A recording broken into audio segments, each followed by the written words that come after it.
smoke whiskey. Well, listen, Mark, listen, hold on. When I say, would you have caffeine today? What the hell is that up to out of the thing?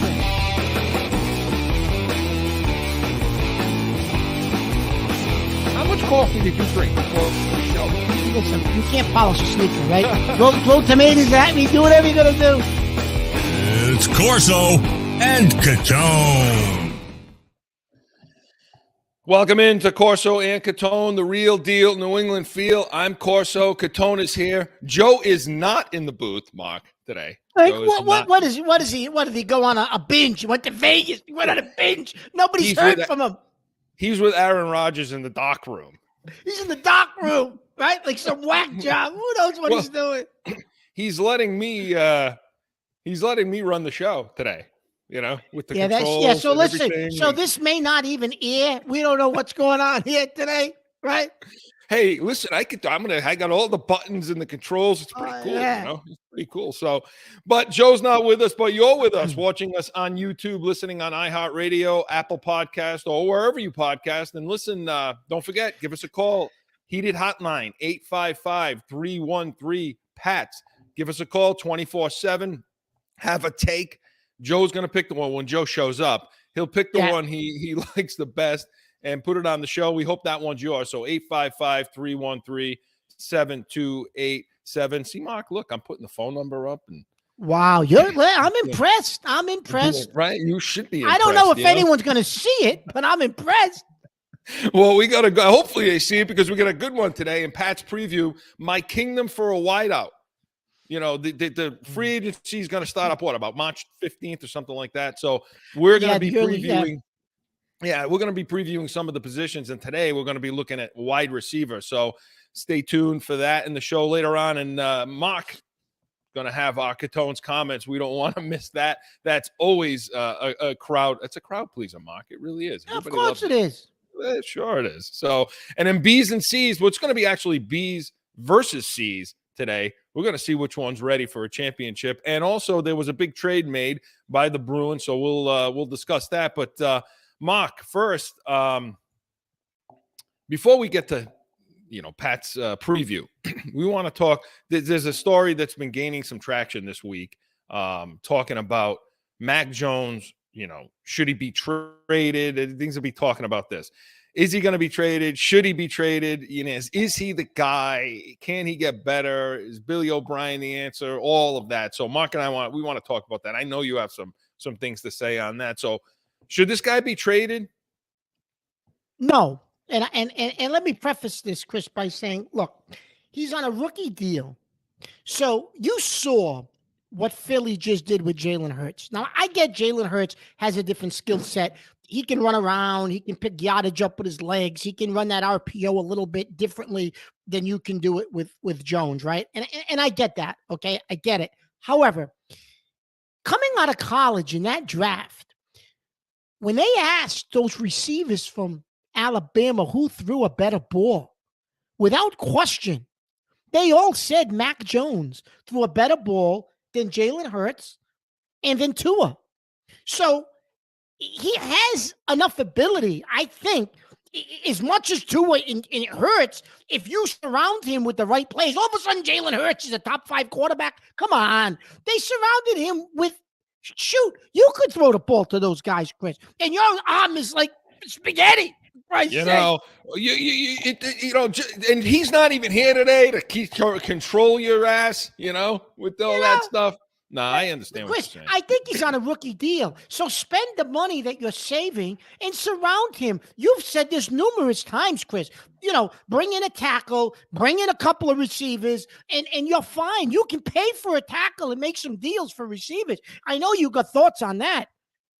It's a matter. Well, look, it's a matter of they're two different questions, really, and I think everybody's combining this. Yeah. The question is he the? There's two questions. One, is he the guy? Is he the guy that's going to be, take you to a Super Bowl, win a Super Bowl? Or the other question is he going to be better than he was last year? Can he be as good as he was the first year? And can he progress as he reached the ceiling yet? Those are two different. It is. And the thing is, Chris, people listen, he's not Tom Brady. No one's ever going to be Tom Brady. He's not Patrick Mahomes. he doesn't have to be Patrick. He's not Joe Burrow. I get that. But can you win a Super Bowl without having a Mahomes, Brady, or Burrow as your quarterback? Can you? Yeah, I mean, you can. We've seen teams do it. Look, the Rams did it 2 years ago with Stafford. Yeah, I mean, Stafford's not one of those guys, right? No, and I think I don't even know if he's going to end up, he may end up out of there or not having that job. But no, you can do it. It just depends on how you see it. I mean, if you look at it and say, yeah, if we're going to, San Fran basically showed us that you can put a ton of guys out there, spend a lot of money on weapons and put, I mean, Purdy, look, what the hell is Purdy? I mean, he was Mr. Irrelevant. He came in, but you put him behind a Ferrari, he's going to look pretty good. You put Matt Castle behind the Ferrari when Tom Brady got hurt, and he went 11-5, and he looked pretty damn good, didn't he? And didn't do really anything else after that. So, no, yeah, you can. And I'm going to be honest with you, Chris. I think if Purdy wasn't injured, I don't know if Philly wins that game or not. I don't know. At least it would have been more competitive. San Fran would have been a hell of a lot more competitive in that game. I know that. I would think so. But the whole question about should he be traded? Look, I don't think Mac Jones is the guy that gets you over the top. Mac Jones is not going to make other guys around him better. I don't know that he's the Super Bowl guy. Is he going to be better, to answer the second question, than he was with Billy O'Brien? Yeah, absolutely. I mean, there was a dark year for him last year, and it was unfortunate. But can he be better? Yeah. And you know why I say he's not the guy? Because the guy deals with that situation and still looks pretty good. If you're the guy, if you're Mahomes or you're Burrow or you're Allen or you're one of these guys out there that's like, you take the job. You make it no question in anybody's mind. So when you have a crap year like last year where you have no guidance, no leadership, if you're the guy and one of those guys, you may lose.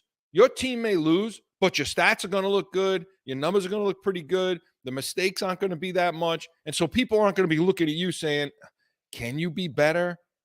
See what I mean? Like there's a difference. If you're the guy, you take the job. Zappy's not even a discussion. So you're playing both sides of the fence. So he's not the guy. So then you want to trade him. No, that's the problem. I don't think he's the guy that's going to be the Super Bowl guy. But listen. Here's the thing. I don't think he's the guy, and I don't think we could trade him. And here's why. What the hell kind of answer is that? Shut up. Listen. Here's why, though. Here's the reason. Because it's from a different standpoint. If you're the Patriots, you can't trade this guy right now. Think about this for a minute. The thought was, okay, you trade him. He's $3.5 million. You bring Garoppolo, who's going to be, about 10, 12, 15? 10, 11, 12 million, something like that. If you weren't dysfunctional then last year, you're just adding more dysfunction. So now you finally got a stable OC. You drafted this kid number 1. He didn't have a great chance to show anything. He made the Pro Bowl the first year, Yeah. But like, if you trade this guy and you bring in Garoppolo, who can't last the season, it's clear he can't last the season. So now he's going to get hurt. Zappy's going to come in, and you just have more dysfunction, more nonsense, no stability. And that's why you can't trade him because of that reason. That last year was so bad. What Belichick did was so screwed up that he forced himself to not be able to move this guy by doing that. And on top of it, what are you going to do? Yep. You're going to go to Kraft? You think Belichick's going to walk in Kraft's office right now and say, hey, listen, the guy that I thought was really great this summer and told you he was great, we're going to move him now. And we're going to go bring in Garoppolo. Are you kidding me? So, Chris, I guess, okay, so with that being said, you bring up a good point. You bring up Billy O'Brien. Okay, now, but everyone keeps talking about Billy O'Brien. Listen. Anybody with an ounce of offensive knowledge is an upgrade over the two buffoons you had last year. Let's just put it that way, okay? But being as it may, if you just roll back with the guys you got, how much of a difference is O'Brien making? What do you have in that receiver room, Chris? I mean, if you roll back with that receiver room and bring in some old veteran who might be past his prime to kick the tires around, like Yeah. with the schedule you have, what Yeah. is that getting you? I don't So know. you're saying, Is O'Brien going to be that? Is O'Brien that much of a savior? Talking about same group, even Jacoby Myers resigns or somebody like him, Yeah, like somebody like him. like a Is T.Y. O'Brien's? Hilton or one Yeah, of these. Okay. Is O'Brien that much of a savior? I think they're 10 wins because I think they beat the Green Bay. I think With they that win the Green Bay. schedule? With that schedule, you Well, think they're again, 10 we said, wins? but we said the same thing last year. The problem with the NFL schedule is you just don't know what teams are going. We thought the Okay. AFC West was going to be, but let's just apples to apples, all things being Okay. equal. You No, think I that's think 10 they're. wins? I think. Well, we've been saying it. Look, they're a game to two better with a better OC. Apples to apples, you think O'Brien gets them 10 wins? 10 wins. I think they get 10 wins, but I still think that's not. In other words, if that's the goal, though, say, well, we'll get 10 wins, we'll inch into the playoffs, and we'll get our ass kicked in the first round. Yeah, I think O'Brien alone does that for you. But can that be the goal? And Mark, you brought up a great point this week, though, and I want you to talk about. You talked about Billy O'Brien, and the focus is there, but shift it back to your best friend. And since it's baseball season, Boston's playing behind me right now in spring training. Has he lost the fastball? Because you keep talking about that, Belichick. Yeah, and other channels have talked about that this week, obviously, too, right? So this has been what's been bantied around for the last couple of weeks. And so Chris and I talked about it ourselves this week, and we're like, okay, so we understand as a general manager he's failed, right? The draft picks he's brought in, the talent he's brought in over the years, and we'll get into that in more detail shortly, has not been good. However, if you gave him a team, talent-wise, that had talent, could he outcoach guys like Andy Reid, the guy from, the coach of Cincinnati, the coach from Buffalo, the guy from Philly, Shanahan?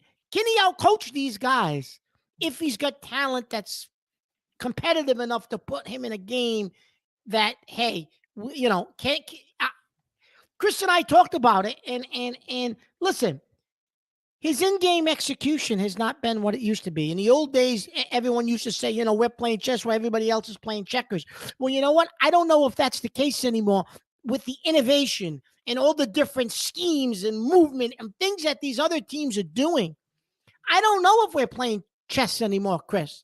I think he has definitely taken a step back in the fact that he's probably on par now with these guys, or maybe they're more innovative and they're a step above him because he's not up to the times of the innovation. Well, you and I don't like analytics, and so a lot of these guys coach with analytics, and so we don't like that. We think Belichick is a step above in that area. So I guess you got to look at it the same way and say, well, okay, if you Billy O'Brien's back, Mayo, his son, you can let guys, you can trust guys to do all the things and allow him to do the thing he does best. And so then I guess we'll see. It's kind of like Mac Jones. Then I guess we'll see if he's still the guy. But here's the thing. When he had his fastball, he would have been able to control that situation anyway. Yes, that's a great point, Chris.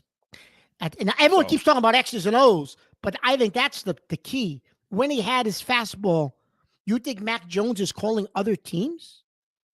That's what I mean. Ask yeah. for help. Yeah. He would have freaking played. He would have released them, for Christ's sakes.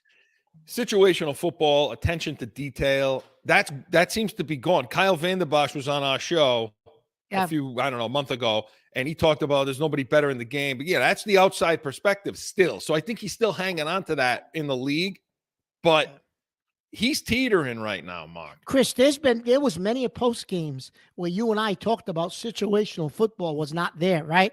And you're right. No, on the outside, nationally, they still talk about him like that. But when you watched them from week to week like we do, it wasn't there this year or last year, Chris. Well, you say, well, okay, well, you're right. No, it wasn't. And you say, well, okay, if he had the talent, if Kraft spends money, and here comes the chicken and the egg argument now, right, okay. Mark? Yeah, which is because go ahead. Well, go ahead. So Kraft, so his draft picks have been terrible, right? So how do you compensate for that? You better spend money. Right. Now, was Kraft going to do that? He hasn't done. Kraft hasn't Tell spent us money. your 20 year. Tell everybody what you've been talking about. Your 20-year analysis of this franchise. Give it to us because you're dead on. Look, Bob Kraft for the 20-year run. Other than I say 20-year run because he didn't spend money till after Brady was gone. He did it in 2020. So you look at 2001 to 2020, okay?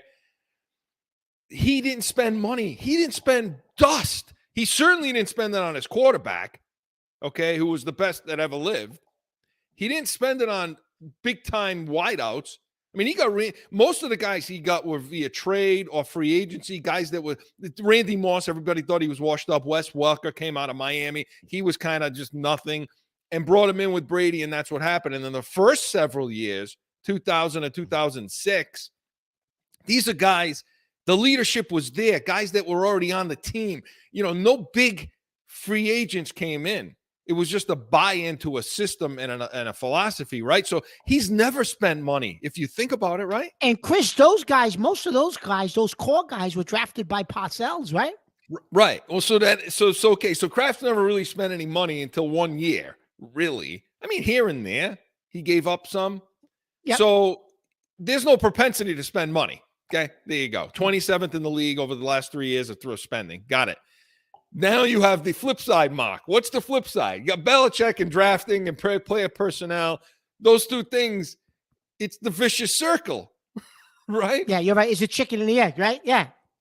So, I mean, how Belichick's been terrible, honestly. I mean, you look at the skill positions, he's in 20. Mark, go over the last 20 years with Belichick. Chris, the core group of guys that were left over for that Parcells drafted. When you look at that team in 07, Chris, that core group was on its way out. It was a veteran group. It was getting tired. It was getting old. And they put together that one last run where they were undefeated. But those guys still weren't necessarily, I mean, Wolfhawk was, but a lot of those guys, he didn't draft, Chris. They were there.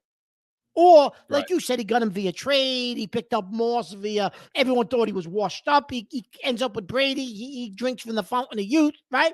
Receivers, Chris. Okay, let's look at receivers. Troy Brown was a holdover, right? Yep. So he didn't draft Troy Brown. So you draft Givens and you draft Deion Branch. But in those days, yeah, those guys were bums when they both left New England for free agency, and they were bums when they left New England and they left Brady. But those guys, Chris, were drafted. If you remember when they were drafted, that was the beginning of Belichick's tenure here. Belichick wasn't running the draft room in those days. There were guys in that draft room. The personnel Dimitrov. Yeah, those guys were running those rooms. And so they selected those receivers. He did not, Chris. And as time went on, as he grew in stature and kind of said, it's my show, well, those guys left the organization. And Jesus Christ, have we drafted anybody since those guys left at the receiver position? Gronk. No. Hernandez, Gronk. Not at the receiver position. You know, not at the receiver position. No. Right? Everybody they got was through free agency. Even Edelman was a 7th-round draft pick. He was taken because they thought he was a special team guy. They didn't know he was going to become what he became, right? So, I mean. But in 20 years, you got one? You got one in 20 years. Think about that. Right. And you could say the same thing for defensive back, too. Honestly. Yeah. There are more Duke Rizai Dowlings. Right. Gilmore, but there are more Rizai Dowlings. There are more Duke Dawsons than there are Joanne Williams. Asante Samuels. Yeah, Asante Samuel, Chris, is probably the only one he drafted. Right. Because Butler and J.C. Jackson were undrafted free agents. He didn't know what they were going to become. He just took a flyer on them. They were undrafted. Gilmore was a trade or a free agent. Free agent. So wasn't Revis. So wasn't, Browner, these guys that they had over the years. But you're right. Ty Law, Lawyer Malloy, those guys are Rodney Harrison. They were either there or they. So again, chicken and the egg. To me, if you were letting Mark and I run the draft room, there would never have to be the egg. You would never have to spend the money, Kraft, because you just keep getting talent coming in. Chris, even Devin McCourty, you draft him as a corner. He puts together that first Pro Bowl year, right? but then you move him to safety. So he wasn't even what you projected him to be. He ends up being an all-pro safety. So even him, you didn't technically pick a corner. He ended up having to go play safety. Right. And so, look, we'll see what happens next. This is a big offseason as far as spending and everything like that. And we're going to break down, we're going to get the break, and we're going to break down coming on back on the that wide receiver situation, free agents, trades, things like that. But let us know what you think in Heated Hotline, 855-313-PATS. Let us know what you think, the chicken and the egg argument, if that's valid, if that's sound. I love that, So that is valid. It is valid. So when we come back, we're going to have Pat's preview. We're going to talk about that position and more. So come right back.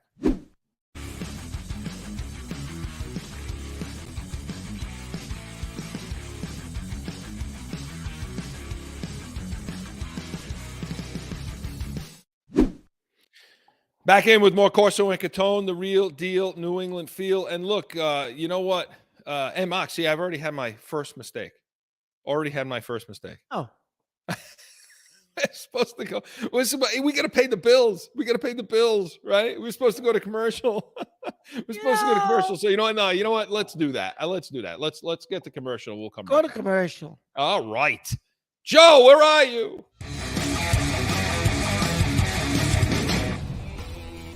It's that time again for a timeout for a message from one of our sponsors. No one ever thinks they will be in the need of a criminal or traffic lawyer, but things happen. CORSO Law Group is Arizona's leading criminal and traffic law firm. Their 20-plus years experience and attention to detail has helped thousands of people all across this great country who found themselves in a situation in Arizona. So whether it's a traffic ticket or if you need reduced DUI or more serious issues, call or go online to CORSOLawGroup.com and talk with these expert attorneys who I know will help you.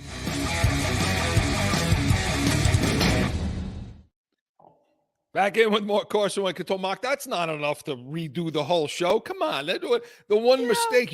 You all think this is easy out there, pressing buttons and talking and all this other stuff. But all right, listen, let's get to the wide receiver room. Free agency's coming up soon. This is going to be the first position group we break down in Pat's preview right now.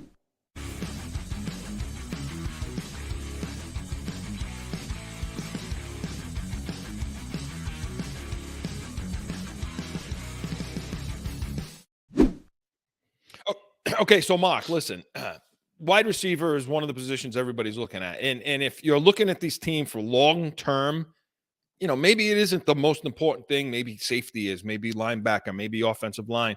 But for the immediate, what can we do now to win? Yep.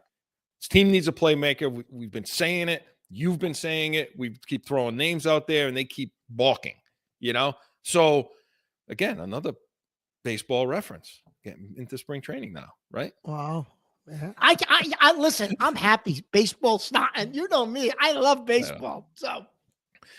So let's look at some of the what can be done through free agency and trade, and let's look at the free agent market first. And I we got some of the players here talking about, but is there anybody that jumps off the page to you in free agency at wideout that you say, hey, we need to have this guy? No, and including our own. No, and Juju Smith-Schuster, Chris, listen, he's going to end up staying in Kansas City. He's not going to leave. He's got a perfect situation over there with Mahomes. Everybody seems to think he's going to sign another 1 or 2 year deal there. So he's not even on the table, and I don't necessarily know at this point if he's even worth what he's asking for. He'll stay with Kansas City because Mahomes is going to get him whatever he's going to look better with Mahomes than anybody else. But so really, Chris, that room, the wide receiver group, you're going to get guys that are 3s or 4s that are on that list. You ain't getting a 1 or even a 2 off that list. No, I mean, the 3 big guys that you look at on this list are Myers, Odell Beckham, Julio Jones. And Myers, some of the guys, Chris, you're talking about. Myers isn't a 1. Odell Beckham, Chris, I think is better. The best days are behind him. Yes, and same thing with Julio Jones. I mean, if Julio Jones couldn't do it with Brady, he's certainly not coming and doing it with Mac Jones. Yeah, I don't. And those are names. See, those are names. And those 2 guys are names in only. But so when you look at some of the free agents, I look at a guy like McCole Hardman, and I think if you're thinking, they're going to want. Aren't they going to want that guy over Schuster? Who, Hardman?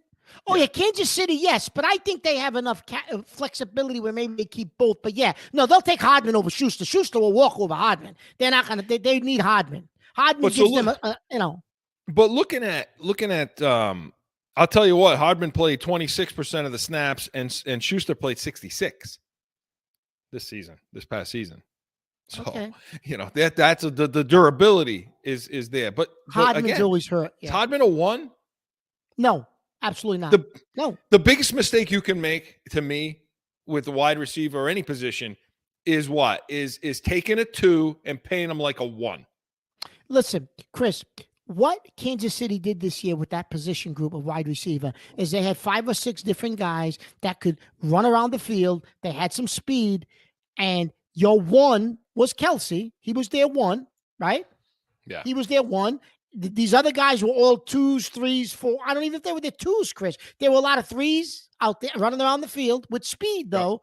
Yep. And Kelsey and Mahomes did what Brady always did and made these guys functional and made them better than what they are because of what Mahomes does, right? Just like Brady used to. So in that aspect, Mahomes did do what Brady used to do by making all these guys that are really 3s, making them into more than what they really are because he had Kelsey.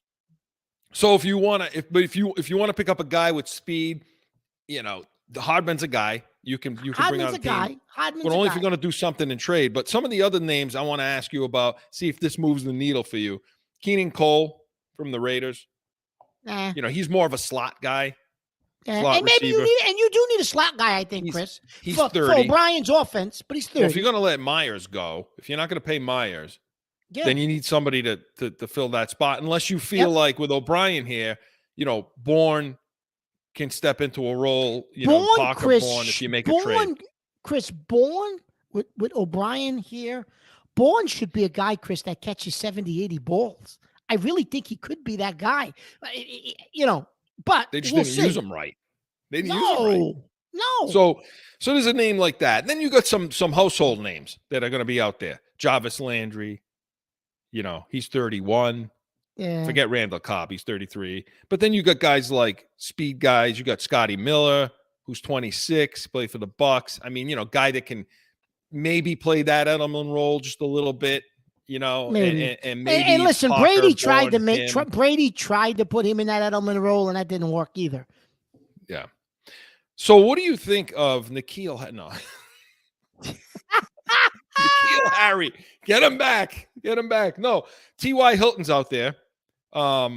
He only played, injury issues with him. He's 34 years old, though. Again, these are guys this is what the free agent market looks like, Mark. Either aging guys that are named. It's not good, Chris. It's not good. Yeah. Or guys that other teams will probably lock up, Yeah. And whatever happened to Michael Thomas? Because they restructured his contract. He's void. His thing was void. His contract was void. He's going to be out there as a possession receiver. Would he have any juice left in the tank? But again, not a number 1. Used to be. I don't know. He used to be, but he's old now and beat up. I don't know if he's a number 1 anymore. Probably not a number 1 anymore, Chris. So we feel like there's role guys that are out there. Right? And bringing up Michael Thomas is going to lead into this next conversation, which the more I think about it, is going to hurt us in trying to pursue someone. But go ahead. Well, so free agency, is not going to be the route to get Chris, your is guy. not. I don't think is going to solve our receiver problem. Okay, so now let's switch over to trades. And Mark and I have been talking about. And by the way, I got to give Mark props because for weeks, he's been talking about this first guy, Jerry Jeudy, and they're trading for this guy. Now all of a sudden, this week we're hearing it. You're starting to hear the buzz. It was posted somewhere where they showed him, his number and for Denver and so on. We've been on this. Mark's been on this for 2-3 weeks. So talk to us about Jerry Jeudy. What would it take, do you think? And how is he Here's fit? The problem with Jeudy, Chris, the more I think about it. The worst thing. Don't flip now. I just gave you all this friggin' lead. No. I'm not saying him ability-wise. I'm good, but I'm going to get into that with you in a minute. But the worst thing that could have happened to us was Denver hired Sean Payton. because Yeah. Sean Payton will turn him into 110 reception receiver. That's what he'll Yeah. turn him into. He'll Yeah, catch he's throwing him the 110 ball. balls for Sean Payton. Absolutely will. And he'll be the new Michael Thomas in that offense. Do you Absolutely. think he's going Absolutely will be. You think he's going to rejuvenate Oh, Wilson? absolutely. Judy and Wilson. Judy will catch 110 passes in a Sean Payton offense. He absolutely will. So, So with that being said, to pry Judy out of there number one is going to cost you some capital because Judy is going to be 110 reception receiver in that offense. So I think you could get him because he's still in the last year of his contract, rookie deal, but it's going to cost you, Chris. You're not getting him for a 3rd-round draft pick. Okay, that's my point. I think Judy coming out of that Alabama system, which I think O'Brien, Chris, is going to take some of what McDaniels used to do and incorporate it, but I think he's going to try to bring some of that spread type of offense with the receivers that Alabama did. And in order to do that, you're going to need a guy like Jerry Jeudy. You're not going to be able to bring the Alabama concepts in that Jones is comfortable with unless you get that type of a receiver. So it's probably going to cost you at least a 2 and a 4 for Jeudy, is my guess. 2 threes, depending on the year. And New England's got 11 picks. So, the price went up is the point. The price went up because Sean Payton's there. If they would have hired another defensive guy, I think it would have been easier. But it's still worth it because listen, Jeudy, Chris, is a number 1 receiver in my book. He has the potential still to be that. And if you can get him, he has a great year, and then you're gonna have to spend. You're gonna have to give him $20 million a year because that's the going rate for a number 1 receiver. And you have him in your possession now. You lock him up, and you're good going forward with a guy, a number 1, which you haven't had in 20. Well, other than Morse, is the only one you've had in 20 years. A true number 1. Listen, that checks the box for Kraft too, because you go. So I don't care. To me, I don't care. Give up the 2. If you tell me I have Jerry Jeudy on the board in the 2nd round this year, I'm going to take him because he's the Mac Jones guy. Everything you just said, his career numbers for 3 years: 157 receptions, 9 touchdowns, not good. But look at what guys throwing the ball to him were terrible. Wilson had an awful year last year. Wasn't utilized the way he should be, as Mark said. I'm all on board with giving up to get a guy like that because then you can pay him right. You can get him on a more of a team-friendly deal than you're going to with these other guys that we're about to mention. So that's the first guy to look at via trade. The next guy everybody kept talking about is DeAndre Hopkins.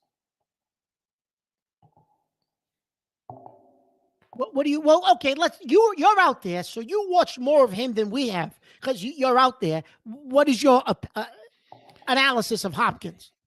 Well, first of all, how old is he? 30. He's 30 years old, right? So here's my deal with Hopkins. Okay, is he one of these guys that's still floating on name? Because honestly, you're 30 years old as a receiver. You're starting to get it to the back end of your career, number 1. Mm-hmm. He had the steroid issue. He had the steroid suspension. So I'm not sure what he was doing, what he needed to be doing, and what his body's going to be like. So there was that issue. We saw him in person, against New England, and he was a dog. He was horrible in that game. And he coughed up the ball, cost him the game. He was just not good in that game. And so I worry about his price tag. Now, he's a 5-time Pro Bowl, a 3-time All-Pro, but not now. I don't know about now. And now it's going to cost you like $20 million, which I don't think Kraft will give up anyway. So they have to restructure or do something else with his deal to get him in here. The question is, Cardinals were so dysfunctional. Kingsbury and Murray didn't mesh. It wasn't good. So was he one of these guys that just checked out like he did in Houston his last year or so? And meanwhile, what about that, Mark? What about that? That's issue? what I was just going to say. You says, he checked out his last year in Houston. Okay, great. Well, who was the coach? Billy O'Brien. Right. And when he left, Chris, O'Brien had a few choice words about Hopkins when Hopkins left. And Hopkins had a few choice words about the situation he just left. So can you Is he a number 1? Mark, is he a 1? Based on what a lot of the points you just brought up, Chris, at his age and everything else, right now I would say no, he's not a number 1 anymore. I would say he's on the backside of that. So He'll cost At you 20, probably a 3. At his salary, yeah, listen, I'm not on board trading for Hopkins. That wouldn't be my guy. Okay. How about Keenan Allen? Keenan Allen's a little different, Chris. He has to get released, which everybody seems to think he will be released when the new league year starts. He'll be a cap casualty before the March 15th because they're going to free up money in order to sign some free agents. So if he's then he moves into the free agent category. Yes, he moves into the free agent category. So he becomes one. So he's a guy, Chris, that would fit a lot of O'Brien's scheme in regards to slot, spreading the field. He does things that I think you don't have on this team right now. How old is Allen, Chris? Allen is where is he here? He's going to be 30, 31, no? Yeah, he's that's Jerry Jeudy. Sorry. He's 30. Okay. So another guy that's 30, yeah. He gets released, he becomes a free agent. What do you think he's going to ask on the open market? Oh, but the problem is he becomes the number 1 free agent. He jumps right up to the top of the list. He's going to get overpaid. And they're not going to pay him. Because I don't think he's at his age, Chris. Are the Patriots going to overpay for him? Yeah, I don't like that move. Jerry Judy's the one, and the last one to talk about before we get to Catone's comments is Robert Woods. So he was released. Okay, so he's going to become a free agent. That's the guy we didn't talk about, but I know that's a guy that has been on. Since he's been released, he's gotten on your radar. What do you think of him? Because and by the way, his career numbers: 623 receptions. Only 37 touchdowns, and that's over the course of what? How many years? I mean, 1, 2, 3, 10 years. Yep, because 10 Chris, seasons. He's 32. The reason he got on my radar is think of Belichick over the last 20 years, Chris. Mm-hmm. He is a typical veteran. Does he have anything in the tank? We can get him for $5 million, $6 million. Let's bring him in and kick the tires. He's a Belichick signing. That's what he is, Chris. That's why I'm saying that to you. I don't want him, but he's a Belichick signing. Does he got anything in the tank? We can get him for $5 million, Bob. And that's a listen, chicken egg. That's a Bob Kraft signing. Kraft's all right spending $5 or $6 million, Chris. He ain't gonna spend 15. The one thing I will say about Woods is the second half of his years have been better. When he got to the Rams, he steadily improved. 86 catches, 90. But was he a product of that system over there? Probably. But catching 90 passes, okay. Then he goes. Then it dropped in the Super Bowl year. It was 21, right? Yeah. In the Super Bowl year, he gets 45. But now that's when they had Cup. That's when they had Odell Beckham. They loaded up. So naturally, his attempts, how they're looking at him, his attempts went down. On average, it was average or 8. So then he went to the Titans, and I don't. I don't count what happened with the Titans. Offensively, that was a train wreck. No, so I do think, Chris, and the reason he got on my radar is because I think he's a Belichick type of a signing. And it's a Bob Kraft type of a signing, Chris, because you ain't going to spend $20 million on a receiver. So that's a Kraft. I'm okay with that, Bill. $7 or $8 million, we can bring him in. See what he's got left. So to recap, then, we like Jerry Jeudy in a trade. I love whatever Jerry it takes, Jeudy. get this guy out of the guys that are there because I think he becomes a true number 1. I think you get him on a team, you kind of get him on a team-friendly deal. Then you can make a free agent move with some of those secondary guys that we talked about, the Millers and the guys like that. And Chris, by doing that, kick the tires. It also allows you to sign a tackle, which you've been saying since the season ended. Yep, and that's what we're going to talk about next week. We're going to cover offensive line and a little bit of defensive line. As far as tight ends go, Mark, real quick, I think we're going to look into the draft for that. I do. I think there's some good guys in the draft, the Georgia guy, the Notre Dame guy. There's some guys and some others that Mark will be breaking down when we do our draft preview. I think there's some tight ends, Chris, I think you can get in the 3rd round, 4th round. That definitely can be good NFL tight ends. So, yeah, right. I think you got Henry and you've got Jonnu Smith. And Chris, we both believe that with O'Brien, Jonnu Smith is going to become better. We'll see. So let us know in Heated Hotline, 855-313-PATS. Give us a call. Give us your take on the free agent wide receivers via trade. And then coming in the next few weeks, we're going to get into our draft preview. We'll talk wide receivers then. But before that, Mark, on the other side, buckle yourself up because Catone's comments, that's going to be next.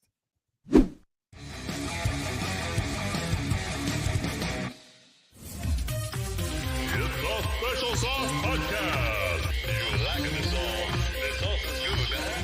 This is start off as finance. Train them, trust them, and let them lead. With your host, Marcus Aurelius. Tune in to Special Sauce Podcast, wherever you podcast. What's your special sauce? Time for Catone's Comment!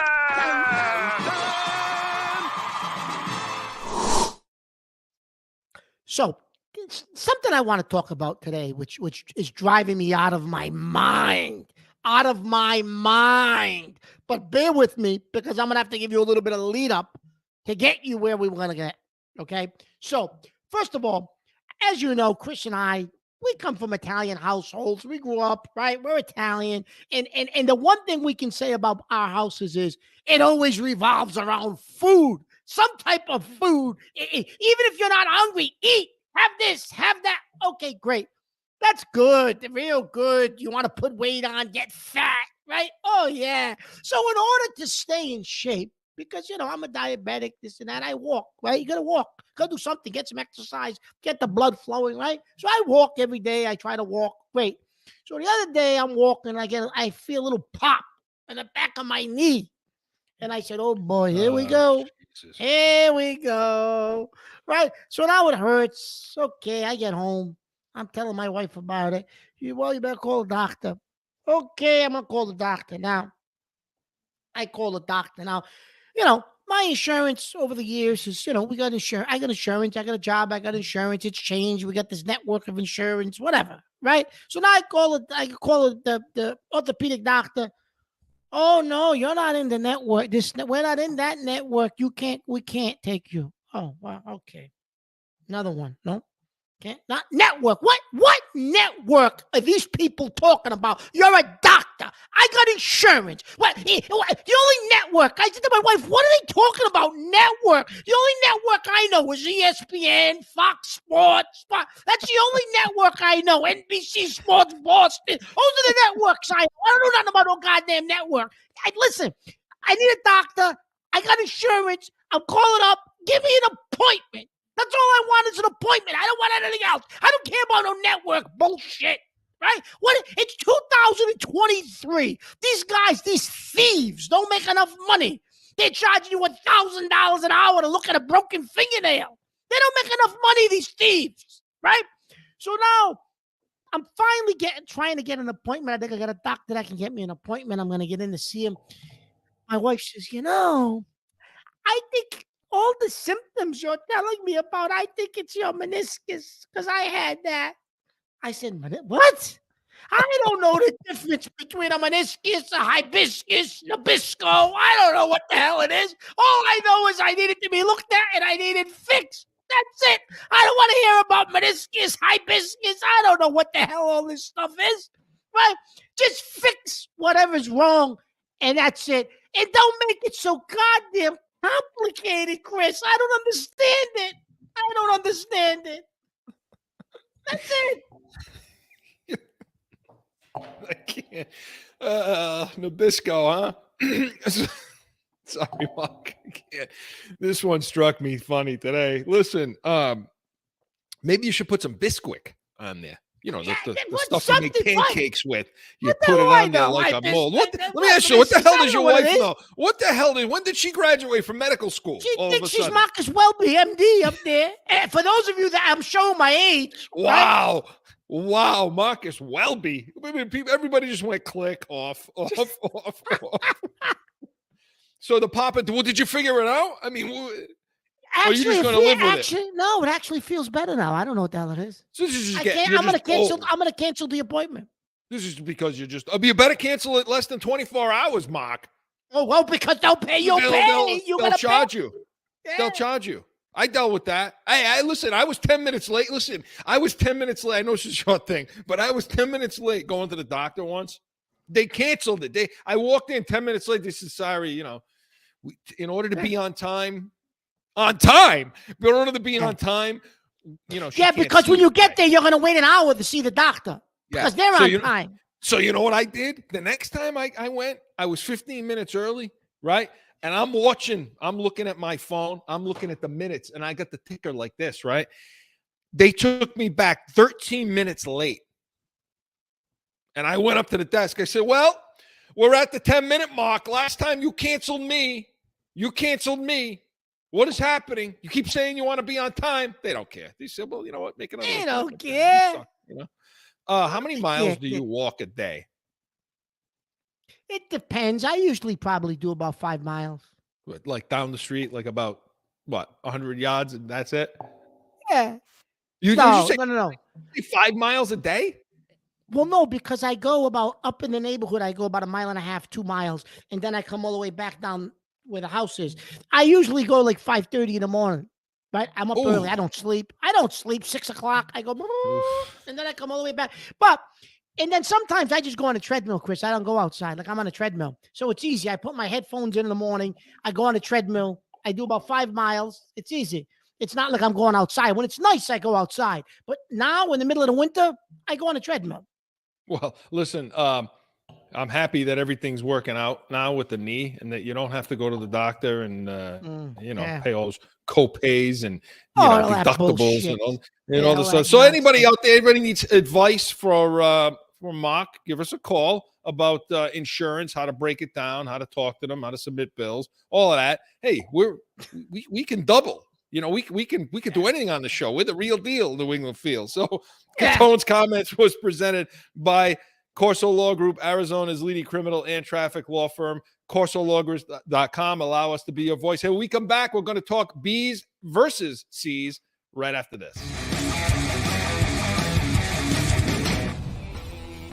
It's that time again for a timeout for a message from one of our sponsors. No one ever thinks they will be in the need of a criminal or traffic lawyer, but things happen. CORSO Law Group is Arizona's leading criminal and traffic law firm. Their 20-plus years experience and attention to detail has helped thousands of people all across this great country who found themselves in a situation in Arizona. So whether it's a traffic ticket or if you need reduced DUI or more serious issues, call or go online to CORSOLawGroup.com and talk with these expert attorneys who I know will help you.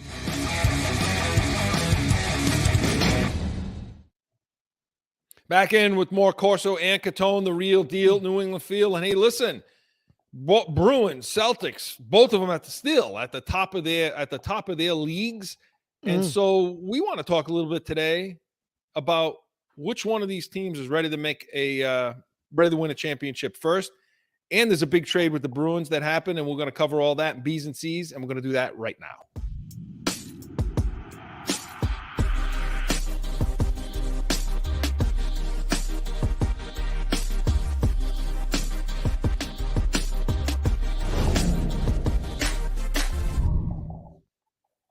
I love that. I do. That yeah, nice I do. I like music it. Yeah. and all of that and everything. Did they play that at your doctor's office in the waiting room? I'm going to bring up the doctor's office again.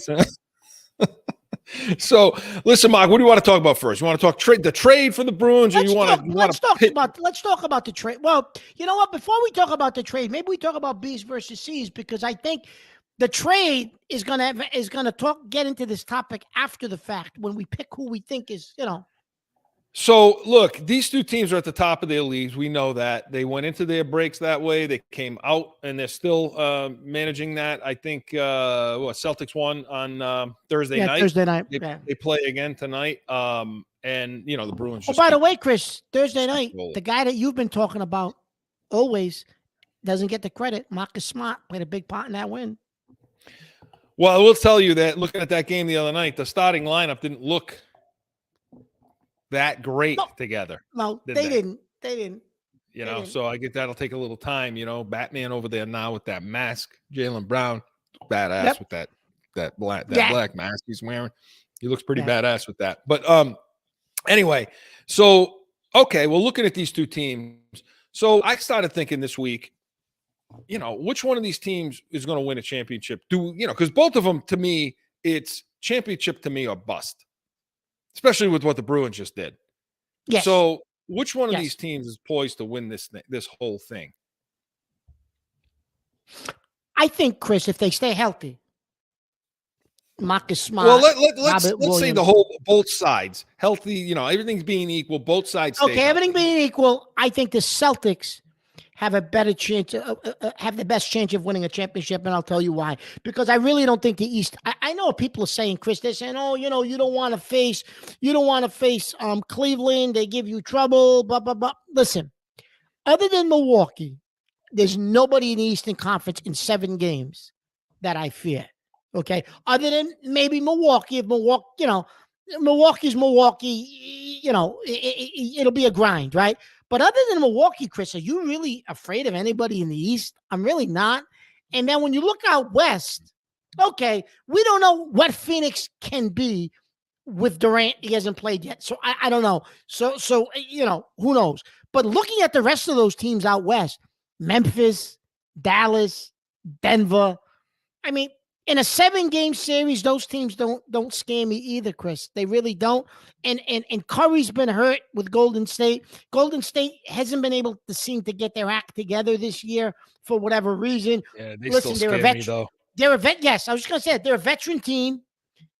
If they get it together for the playoffs and they get to the final, I still think it's a bad matchup for the Celtics. I think the Celtics can beat them, but I still think it's a bad matchup for them. The only wild card in this whole situation is we just don't know what Phoenix will be with Durant, and what is Durant. And when we're talking about the Patriots and wide receivers, we talked about guys like Hopkins. Well, Durant, I think, how much has he got left in the tank? I mean, how many injuries can you come back from and still be Kevin Durant? I don't know. I don't know. So I think personally, Chris, the Celtics, this could be one of those years where they could really roll to a championship, because I don't know how much resistance there's going to be in the East other than Milwaukee. And out West, if Kevin Durant can't get himself healthy and Phoenix doesn't become what everyone thinks they could become, what resistance is there out West? Unless Golden State shows up in the finals miraculously, I think it would be a grind. That'll be a war. What about Dallas? I'm not. You think I don't Kyrie think Dallas moves the needle there? I think they don't have Kyrie, enough on the bench. They don't have enough coming. They don't got enough. They don't got enough, Chris. Kyrie don't move the needle that much. No, I don't. Me personally, I think the Celtics, Chris, honestly, could roll to a finals and win it. Other than Milwaukee, where is the resistance? Well, the one thing, 7 games. And I agree with everything. I'm not sure, and I'm still trying to balance, figure out which one, that I think can happen first. But I tell you, if it's the Celtics, I mean, their bench is a huge reason for it. With that Milwaukee game before they went into the All-Star break and what we saw the bench do, and even Mazzulla, how he's growing, he still has some issues late game, but how he's using their bench and how everybody – see, the thing with them is the mindset of the team. Jaylen Brown said at the All-Star game or after that, said, hey, I'm sacrificing. I wasn't thrilled with that comment, but I don't mind that, because it's basically him saying, hey, look, I'm okay doing this. I'm okay doing this. Now, we don't know what happens next year, but for the moment, it seems okay. But the one thing you didn't mention, these three, the point guard position was a problem a couple of years ago. It was an issue. We had Marcus Smart running the show. Like, oh, he can't do this. Now it's like their strength. For a position group, that's like one of their biggest strengths. You got Brogdon, White, Marcus Smart. All 3 guys are averaging in double digits a game, right? And so, and the way White plays this game, man, he just makes things go. Like the energy he plays with, how he handles the team, how he pushes the floor, creates the spacing, just make sure they're running a set instead of that hero ball. And Brogdon too, he's that steady, stable point guard. He comes in, he distributes, his assists are up.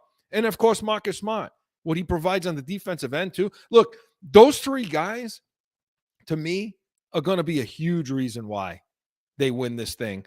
Obviously, when it comes down to it, it's an NBA is a star league. Tatum's got to show up. That's it. Yeah. I mean, Tatum cannot have a finals like he did last year, or else they're not going to win. Period. No. That's it. No. You're But right. his And bench is so Chris, damn good. I'm going to be honest with you too, Chris. Right? I think that game you brought up when they played Milwaukee and how good the bench played in that particular game, I think that was a shot over the bow, basically saying to Milwaukee, listen, you can't hang with us this year.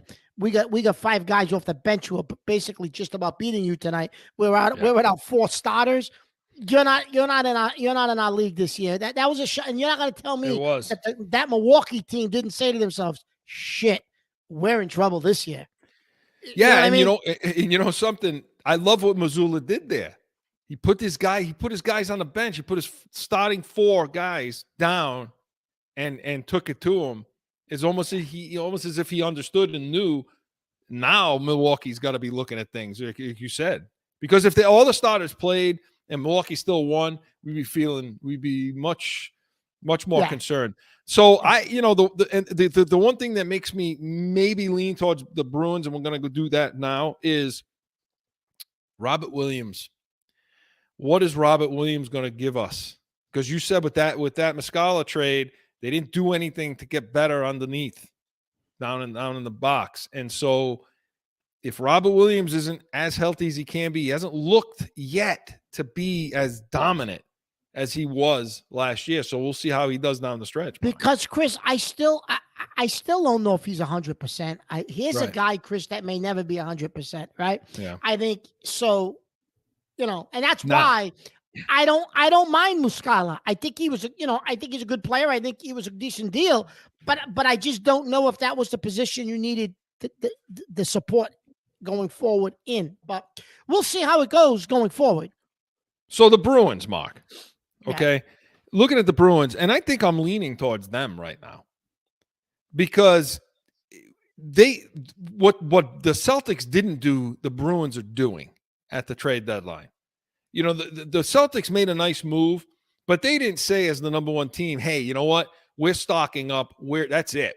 Yeah. They didn't do what Wick said that they would do. No, he didn't. But the Bruins look like they're doing that, in this situation. So let me talk about the trade real quick, and then you give me your assessment. Yep. Did it move the needle for you with the Bruins as far as winning it all? So what they did is they kind of Sweeney, man. Let me tell you, Sweeney's been great with picking guys up, making trades, things like that. What he can't do is draft. So the criticism this week, if you have to criticize the deal he made, we say, well, you keep giving up draft picks and you're not moving players. You can't. He's the opposite of Belichick. He knows he can't draft, so he's bringing in guys. Give the picks away, and that's fine. But but there are guys on this team that aren't untouchable. I mean, Taylor Hall, that's a guy that should probably be moved. Well, still. I think they would probably like to move him, but I don't think anybody wants him. Well, so Buddy pulls off this move this week where he makes a deal with the Capitals, the Washington Capitals, for Hathaway, the forward, and defenseman Orov.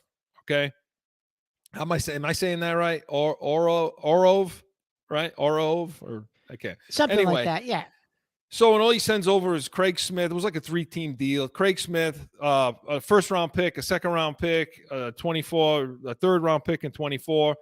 So, which, to me, picks, I give up the picks. I don't really care, about how they don't pick well anyway. So this kind of a move, all right, and you're talking about the defenseman there, Orov, 31 years old, left shot. They've been wanting a left shot defenseman, Mark. They've been wanting a guy. He's got 88 hits this year. They want a guy to play opposite, say, McAvoy or Lindholm. I'm not sure how he's going to fit in here, but this is what they did. So that, and then you got the bruiser, Hathaway, right? You got this guy, and the Bruins know him well because he took a few of our guys out, cheap, dirty shots. It was always Hathaway, Orov, and Wilson. Those were the guys over there in Washington, and we took 2 of the 3.